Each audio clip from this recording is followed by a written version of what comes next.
you're dating doesn't love your soul. And your ego might be pretty comfortable in that relationship, but he's not serving your relationship with her, and he actually doesn't even like or respect her. And in this case, actually hates her.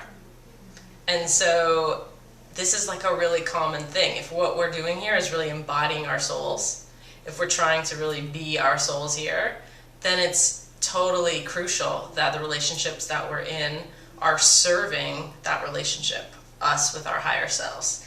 And if the person we're dating doesn't see you, isn't capable of seeing you in your highest self or seeing that soul, then it's going to be challenging. And not only that, but if he really actively doesn't like that energy, then it's going to be impossible to surrender to that person. I think we don't have role models for this. I think most relationships we see are ego to ego. So ego meaning how we identify ourselves to be, our likes, our dislikes, our, values, our things we like to do on the weekend, activities and hobbies. But our soul is that part of ourselves that is our feelings and is that like irrational potentially, but still small voice in our chest, and has very, very specific guidance for our life of what she wants us to be doing and not doing here. So oftentimes the relationships we've grown up with that we've seen in our parent homes and things like that are like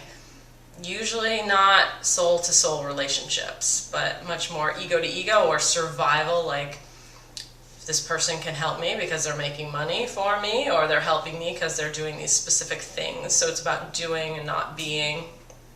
So I think it's challenging to fight for a soul-to-soul relationship when we don't have examples, energetic soul models of how to do that. Mm-hmm. And usually we feel crazy when we're really fighting for that ourselves, because sometimes it means walking away from a relationship that looks perfectly good on to everyone else.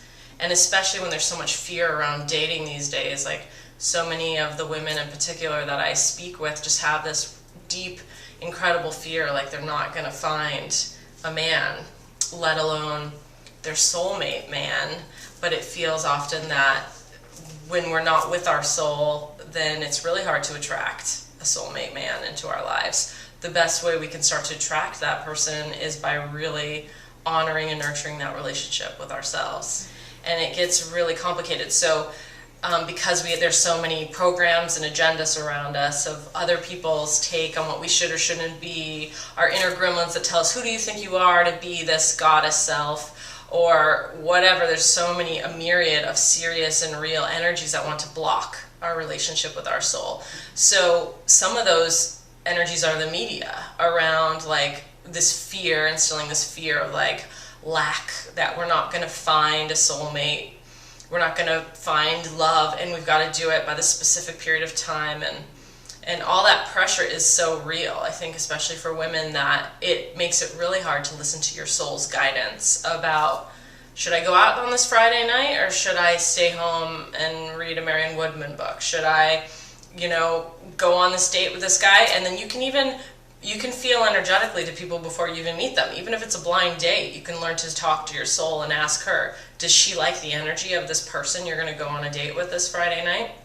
How does she feel about him? And the kind of morals of the story, if we want to be spiritual efficient and be our souls down here, is do not go out with somebody who your soul doesn't like. Do not date someone your soul doesn't like. Do not marry someone your soul doesn't like.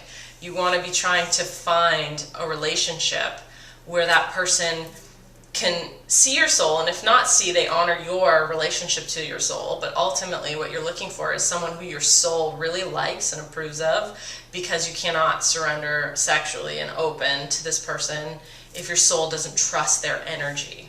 So what was so interesting about this client that I was just speaking with is her soul is a huge, divinely feminine goddess being who has a very specific mission for her in this lifetime around what she's going to be doing on the planet with her poetry and what she wants to be as a beacon of light energetically for people. And she was dating this guy who was like her inner shadow king, who, there's a great book about that, I think it's called Shadow King, about your inner patriarch that's kind of, oppressing you.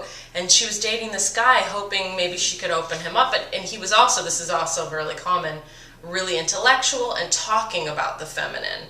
And like, oh, I love that. Tell me about your goddess and your relationship with your inner goddess, because she can hear her inner goddess. She's done the work and she knows how to hear her inner goddess self. And so he was fascinated by that concept and liked the idea of it, but energetically kind of hated her goddess self. And she was getting that information from her goddess self, that her goddess self didn't like him. He wasn't serving her. And so it was really confusing because she thought he was a nice guy, her ego liked him, but her goddess self couldn't stand this person because he was a threat to the relationship of her ego to herself. And she knew, just a distraction, just kind of like a needy, codependent distraction. This client, she was scared to leave this person because he wouldn't understand why, and he wouldn't be able to fathom that he wasn't serving her highest self, because he thought he was, even though she was getting information from her soul self that he wasn't. So she was being codependent in terms of, she was like, I don't want to hurt him, when really, when you look at his soul's contract with her, it's like perfectly perfect all the time, what the relationships were in terms of the soul lessons. It's like this beautiful, intricate spider web of intelligence. So her passing her spiritual test and cutting that cord and walking away is the best thing for him and his soul, because he needs to also be woken up to the divine feminine. In this case, it was really like he has a hatred and fear of the divine feminine. He was going to be annihilated by her true self. So the only way he's going to get that soul lesson is if he has some ego pain, and that's the only hope of him kind of getting it at all. So sometimes what on an ego level can look really mean and cruel and whatever, betraying someone, is actually serving their soul. It's like humbling yourself and listening to your higher self. And that is a practice and a skill that takes spiritual discipline. And so it's like upping our game, where we really need to be practicing dialoguing with our soul so that we can hear this information when we're in the shitstorm of it all. Because sometimes it's easy to hear when things are going well, but if a relationship's crumbling, it can be really challenging to hear how to navigate that from your soul's perspective, unless you've been doing the work. Why is it worth it listening to your soul? I think sometimes it really feels like it's not. Sometimes it's really hard. But what happens when you really do pass the test and listen to your soul is you're living your authentic life here. You're living your life on purpose, in spiritual efficiency, for the reasons you incarnated here. You're living your life according to why you came down as an energy and came into that egg in the first place. There was a mission and intention and a purpose to that. And so when we're surrendered to that and listening to the energy that's like trying to create our lives, then we feel like so joyful, so alive. We feel so connected to the universe. We feel like meaning in everything. And even if something is hard, or if it's, it doesn't mean like things aren't hard anymore, but it means we understand why they're hard, and we understand our task and our lesson and like what we're doing around it.